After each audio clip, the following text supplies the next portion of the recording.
దేవుని వాక్యం నుండి 2 కొరింథీ పత్రిక 4వ అధ్యాయం 8వ వచనం నుండి కొన్ని మాటలు చదువుకుందాం.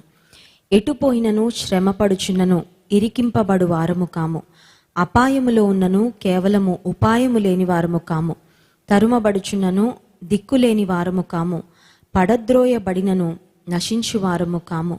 యేసు యొక్క జీవము మా శరీరమందు ప్రత్యక్షపరచబడుటకై యేసు యొక్క మరణానుభవమును మా శరీరమందు ఎల్లప్పుడూ వహించుకొని పోచున్నాము. ఆ వచనాలు చదువుతున్నప్పుడు ఒక మిషనరీ నా జ్ఞాపకం వచ్చాడండి. ఆ మిషనరీ పేరేంటంటే రిచర్డ్ ఓరంబ్రాండ్ అనే మిషనరీ.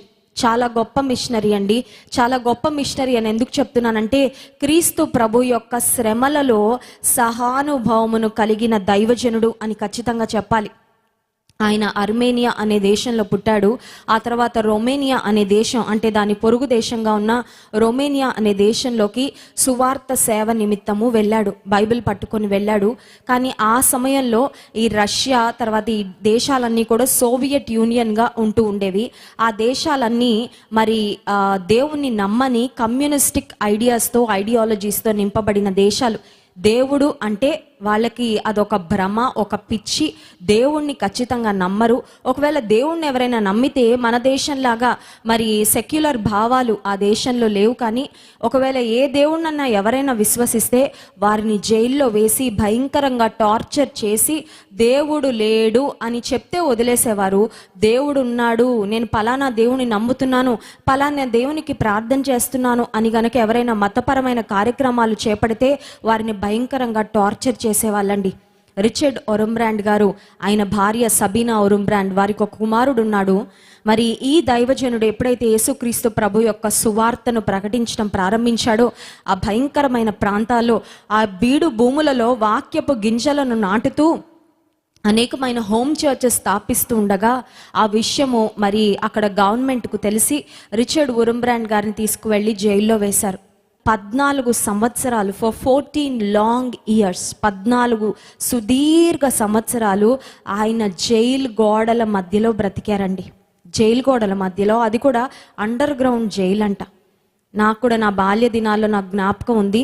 మా ఇంటికి ఒక మ్యాగజైన్ వస్తూ ఉండేది, ఒక క్రిస్టియన్ మ్యాగజైన్. ఆ మ్యాగజైన్ పేరు ఏంటంటే టార్చర్డ్ ఫర్ క్రైస్ట్ అని. అది రిచర్డ్ ఓరంబ్రాండ్ గారు, వారి పరిచర్య, వారు రన్ చేసే మ్యాగజైన్. దైవజనులు ఎటువంటి శ్రమలు పడ్డారో, ప్రపంచవ్యాప్తంగా యేసు ప్రభు పేరు పెట్టుకున్నందుకు, యేసు ప్రభును ప్రకటిస్తున్నందుకు, ఆయన సేవకులు, ఆయన నామాన్ని భరిస్తున్న దేవుని బిడ్డలు ఎటువంటి శ్రమలు పడుతున్నారో ఆ మ్యాగజైన్లో అన్నీ వ్రాస్తూ ఉండేవారు. మా నాన్నగారు మాకు అప్పుడప్పుడు ఫ్యామిలీ ప్రేయర్లో అవి చదివి చెప్తూ ఉండేవారు. యేసు ప్రభు యొక్క సువార్త కొరకు దేవుని సేవకులు ఆయా దేశాల్లో ఎలా శ్రమలు పడుతున్నారు. రిచర్డ్ ఓరంబ్రాండ్ గారిని ఆ జైల్లో వేసేసి తన భార్యను కానీ తన కుమారుని కానీ 14 సంవత్సరాలు చూడనివ్వలేదండి. సూర్యుడు ఎలా ఉంటాడో, చంద్రుడు ఎలా ఉంటాడో, ఆకాశము, నక్షత్రాలు, ఫ్రెష్ ఎయిర్ అనేది 14 సంవత్సరాలు మర్చిపోయాడు. ఈ జైలు గోడల మధ్యలో ఒక రకంగా చెప్పాలంటే కొంతమంది పోలీసులు వారానికి ఒక్కసారి వచ్చి అతనికి ఒక పీస్ ఆఫ్ బ్రెడ్ అలా విసిరేసి వెళ్ళిపోయేవారంటండి. Only 1 piece of bread per week. వారానికి ఒక బ్రెడ్ ముక్క ఇసిరేసి వెళ్ళిపోయేవారు. ఇంకా తన యొక్క కాలకృత్యాలన్నీ అదే జైల్లో తీర్చుకోవాలి. ప్రక్కన కూడా కనీసం తనతో పాటు ఫెలో ప్రిజనర్స్ కూడా ఎవరూ లేరు, తన భావాలు, తన బాధలు పంచుకోవడానికి. ఆ జైలు గోడల మధ్యలో ఒక ఆడియో టేప్ ఒకటి రికార్డ్ చేసి ఎప్పుడు ఆ జైల్లో రింగ్ అవుతూ ఉండేదంట ఆ టేప్ ఏంటంటే, communism is good, Christianity is stupid. Communism is good, Christianity is stupid. ఈ మాటలు ఆ జైలు గోడల మధ్యలో ఉన్న రిచర్డ్ ఓరంబ్రాండ్ చెవులకి 24 గంటలు పడుకున్న సమయంలో కూడా అవి వినిపిస్తూ ఉండేవారంట. కారణం ఏంటంటే 10 సార్లు, 20 సార్లు, 30 సార్లు, 1000 సార్లు ఒక మాట వింటే అది అలా నరనరాల్లోకి జీర్ణించుకొని పోయి అప్పటికైనా క్రైస్తవ్యం నిజంగానే వ్యర్థమని ఆ యేసుప్రభుని వదిలిపెడతాడేమో అని వారి ప్రయత్నం. అన్నిసార్లు వినిపిస్తున్నా ప్రతి వారం చివరిలో పోలీసులు వచ్చి అడిగేవారంట, ఇప్పటికైనా ఒప్పుకుంటావా క్రైస్తవ్యం లేదని, క్రీస్తు ప్రభు లేడని, క్రీస్తు దేవుడు కాదని ఒప్పుకుంటావా? ఒక్క మాట చెప్పు, జైల్లోంచి పంపించేస్తాం.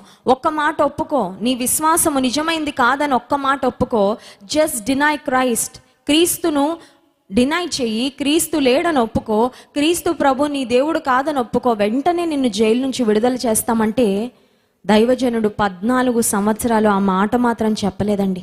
ఆ జైలు గోడల మధ్యలో బ్రతుకుతున్నప్పుడు ఒకరోజు చాలా వేదన అనిపించి దైవజనుడు చాలా ఒంటరిగా ఫీల్ అవుతున్నాడంట. ప్రభా, ఈ జైలు గోడల మధ్యలో ఆకాశము, నక్షత్రాలు, పక్షులు, సూర్యరశ్మి ఏమీ లేవు, ఏమీ లేకుండా నేను బ్రతుకుతున్నాను, నాకు చాలా ఒంటరిగా అనిపిస్తుంది అనగానే ఒకరోజు రాత్రి దేవుడు ఒక దర్శనం ఇచ్చారంట రిచర్డ్ ఉరుంబ్రాండ్ గారికి. ఆ దర్శనంలో ఆ జైలు గోడలన్నీ డైమండ్స్ లాగా ప్రకాశిస్తున్నాయంటండి. కొద్దిసేపు అసలు నేను జైల్లో ఉన్నానా లేకపోతే ఏదైనా ప్యాలెస్లో ఉన్నానా అనిపించిందంట ఆయనకి. అటువంటి అనుభూతి కలిగింది. ఆ సమయంలో అర్థం చేసుకున్నాడు ఏమనంటే, ఈ జైలు గోడలు అత్యంత భయంకరమైన పరిస్థితులే, అయితే ఈ జైలు గోడల మధ్యలో ఒంటరిగా దేవుని కొరకు శ్రమ పడుతున్న నాతో దేవుని యొక్క దివ్యమైన సన్నిధి ఉంది అని ఆయన ప్రభువును స్తుతించాడంట. 14 సంవత్సరాల్లో I'm sure he has gone through loneliness, he has gone through depression. నిరుత్సాహం చాలాసార్లు చెందుంటాడు. కొన్నిసార్లు మనకు అన్నీ బాగుంటేనే చిన్న చిన్న శ్రమలకి కృంగిపోతుంటాం. ఒకసారి ఉరుంబ్రాండ్ గారు తన జీవితంలో చాలా డిప్రెస్డ్గా అనిపించి, ప్రభా, నా భార్య స్వరం నాకు వినపడట్లేదు, నా కుమారుని చూసి 14 సంవత్సరాలు అయిపోయింది, కనీసం ఇక్కడ నేను జంతువులు, పక్షులు అసలు దేన్ని చూడలేకపోతున్నాను, ఇంకొక మనిషి యొక్క స్వరం కూడా నాకు వినపడట్లేదు, నువ్వైనా నాతో మాట్లాడవా? నాకెందుకో నువ్వు కూడా మౌనం అయిపోయావు అనిపిస్తుంది. దేవుడు మాట్లాడతాడు ఖచ్చితంగా, గాడ్ స్పీక్స్ టు అస్. కానీ దేవుడు ఆయా విధాలుగా మాట్లాడతాడు. ప్రతిసారి ఆయన స్వరం ద్వారా మాట్లాడాలని మనం ఎక్స్పెక్ట్ చేయకూడదు, బట్ స్వరం ద్వారా కూడా నిశ్చయంగా మాట్లాడతారు. జాన్ వెస్లీ గారి అమ్మమ్మ గారు మరి అన్య కుటుంబంలోని రక్షణ పొందారు. మరి అమ్మమ్మ గారు ఆమె తన అనుభవాలు చెప్తూ ఉండేవారు. దేవుడు స్వరం ద్వారా ఆమెతో ఎలా మాట్లాడుతూ వచ్చారు. ఆమె పెద్దగా చదువుకోలేదండి, కానీ దేవునితో మాట్లాడే అనుభవము, ఎప్పుడు ప్రార్థన చేస్తూ ఉండేవారు. దేవుని స్వరాన్ని కూడా వినే అనుభవం ఆమె జీవితంలో. ఆమె చనిపోక ముందు కూడా చెప్పారు, దేవుడు నాతో మాట్లాడారు, అమ్మ నీ పిలుపు వచ్చింది, నేను పిలుచుకోబోతున్నానని దేవుడు చెప్పారని చెప్పిన వారం రోజుల్లోపే ఆమె దేవుని సన్నిధికి వెళ్ళిపోయారండి. దేవుడు స్వరం ద్వారా కూడా మాట్లాడతాడు.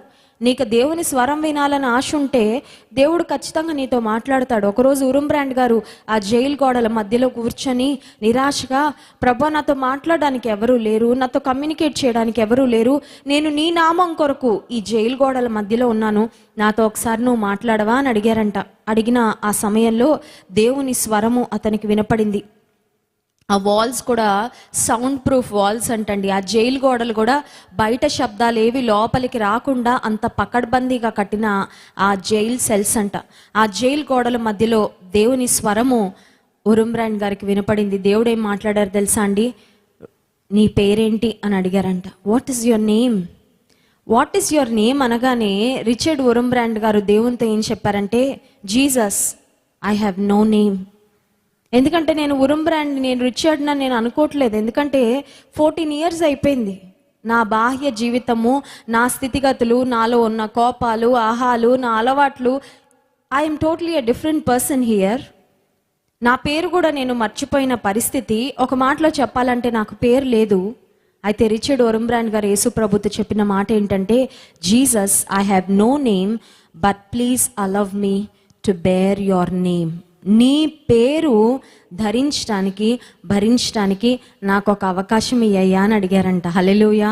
మనం అయితే దేవుడు మనతో మాట్లాడితే శ్రమ పెడతాం అనుకున్నాను కానీ, ప్రభా, ఇన్ని సంవత్సరాల వేదన నా జీవితంలో అనుమతిస్తాం అనుకున్నాను కానీ ఇంత వేదన, త్వరగా నాకు విడుదల ఇవ్వు, అది చేయి, ఇది చేయి అని మనం ఇంకేవేవో మాట్లాడతామేమో, కానీ దేవుడు నీ పేరేంటి అని అడగగానే దైవజనుడు చెప్పిన మాట, I have no name, but please allow me to bear your name. నిజమే, క్రీస్తు ప్రభు యొక్క స్వారూప్యతలోనికి మార్చబడిన తర్వాత విశ్వాసులంగా మనలో వచ్చే అనుభవం ఇదండి. జీవించినది నేను కాదు, క్రీస్తే నా యందు జీవించుచున్నాడు. గలతీ పత్రిక 2వ అధ్యాయము 20వ వచనంలో ఒక మాట రాయబడింది చూడండి.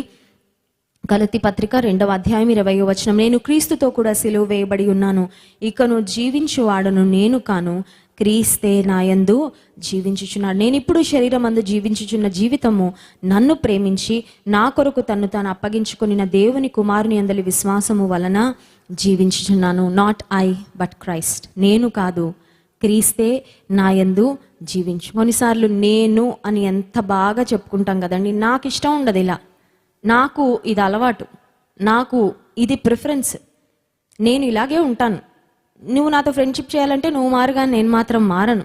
ఇది నా యాటిట్యూడ్, ఇది నా వస్తువులు.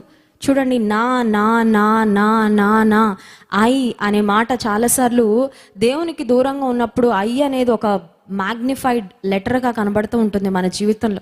ఐ అనేది మన జీవితంలో ఒక కేంద్రంగా ఉంటుంది. కానీ క్రీస్తు ప్రభువుకు దగ్గరగా వెళ్తే, శ్రమల మార్గంలో ప్రయాణం చేస్తే ఒక విశ్వాసి శుద్ధ సువర్ణం వలె మారి, ఇకను జీవించువాడను నేను కాదు, క్రీస్తే నాయందు జీవించుచున్నాడు. ప్రియమైన విశ్వాసి, శ్రమల కొలిమిలో నువ్వు ఉన్నావా?